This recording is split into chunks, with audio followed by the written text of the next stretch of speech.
बड़े भैया ये अपने घर जाना चाहते। जाना भी चाहिए, 4-5 महीने हो गए, मायके की याद भी आती होगी इसे। और अर्जुन, तुम्हारे ससुर जी तुम्हें कई बार बुला चुके हैं, तुम भी कुछ दिनों के लिए हो आओ, तुम्हारा मन भी बहल जाएगा। अगर ये वापस लौटने के लिए जा रही होती तो मैं जरूर जाता, अगर ये तो हमेशा के लिए इस घर से जा रही है। कैसी बातें कर रहे हो? अगर तुम दोनों के ख्यालात एक दूसरे से नहीं मिलते तो इस मामले को घर की 4 दीवारी में बैठकर आपस में सुलझा लेना चाहिए। बहू शहर की पढ़ी लिखी लड़की, उसे गांव की रीति रिवाज के बारे में क्या मालूम? ये तो तुम्हारा फर्ज बनता है अर्जुन कि तुम उसे हमारे तौर तरीके से सिखाने से कोई फायदा नहीं बड़े भैया। ये खुद को इस माहौल में डालना ही नहीं चाहती। अगर बहू अपने आप को बदल नहीं पा रही है तो तुम बहू के मुताबिक बदल जाओ। आखिर वो तुम्हारी पत्नी है, उसका साथ देना तुम्हारा धर्म। तुम्हारे भरोसे ही तो उसने अपनी सारी जिंदगी सौंप दी तुम्हें।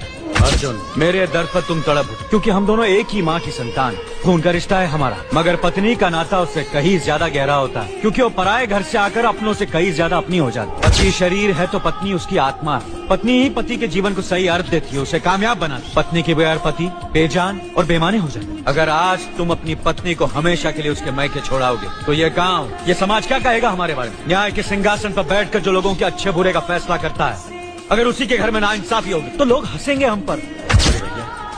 मुझसे भूल हो गई।